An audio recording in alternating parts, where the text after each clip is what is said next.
ये खान साहब को गिफ्ट देने आया फर्नीचर करवाने खान साहब, ये हाथ से बनवाई है, पेंसिल से बनी। एक क्या गिफ्ट हो गया, वो हो गया चैन, उस पे हो गया, उसमें सिग्नेचर हो गया है। इससे करवाने तो नजर आ रहा है सामने लिखा हुआ है जुल्म मिटने के लिए। दो चीजों से मिटेगा भाई, एक अदल की कुर्सी पे जो लोग बैठते हैं ना, वो अदल के हिसाब से फैसले करने लगे। दूसरा, कौम निकल खड़ी हो जुल्म के खिलाफ, तो जुल्म खत्म हो जाएगा। या इन दोनों में से कोई एक चीज हो जाए या दोनों हो जाए। अगर 420 का मुकदमा था, उस वक्त अदलिया में जो लोग बैठे हुए केस देख रहे थे, वो पूछते ना यार चीट हुआ कौन है। जब उनको दिखता कोई चीट नहीं हुआ, केस खत्म कर देते। तो जालिम जुल्म कर ही नहीं पाता।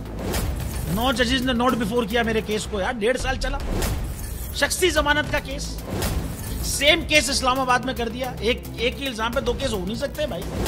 मतलब 60 दिन का वक्त होता है, 102 दिन के बाद मैं जीत गया, केस बरी हो गया, 102 दिन के बाद अपील फाइल की, एक्सेप्ट कर ली। नहीं करते ना एक्सेप्ट, खत्म हो जाता ना जुल्म यार। भरी अदालत में मुझे बरी कर दिया, फिर पता नहीं क्या हुआ, 2.5 घंटे बाद का नोट बिफोर, मैं नहीं सुनता ये केस। खड़े रहते अपने फैसले पे, मिट जाता जुल्म। अल्लाह ताला ने बिठाया इस इन कुर्सियों पे इनको यार, ये अल्लाह ताला की तरफ से फैसले करने हैं। तो या तो ये फैसले आएंगे, जुल्म मिट जाएगा, या कौम खड़ी हो जाएगी जुल्म के खिलाफ। सुप्रीम कोर्ट के मंसूर अली शाह साहब जस्टिस एक ऑर्डर पास किया उनकी बेंच ने, और उस ऑर्डर के अंदर उन्होंने बड़ा क्लियर बता दिया कि जी बरियत की जो दरखास्तें हैं वो कब कब लगेंगी। उसमें से एक वजह उन्होंने बताई कि जी जब कोई क्राइम ही ना हुआ हो तो बरी कर दें, ताकि अदालतों पे बोझ ना रहे, वो केसेस चलते ना रहे। सुप्रीम कोर्ट ये मिसालें कब बनाएगा, ऐसे लोगों के खिलाफ जो इस तरह की एफआईआर काट रहे हैं, वैसे ऑफिसर्स, और ऐसे लोग जो इस तरह के केसेस को जजेस चला रहे हैं।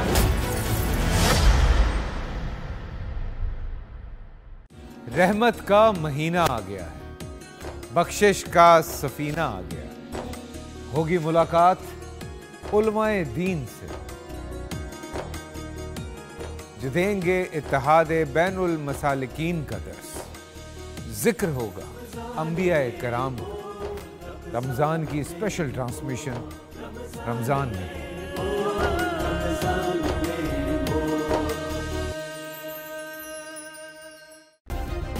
सब्सक्राइब करें और बेल दबाएं ताकि कोई खबर रह न जाए।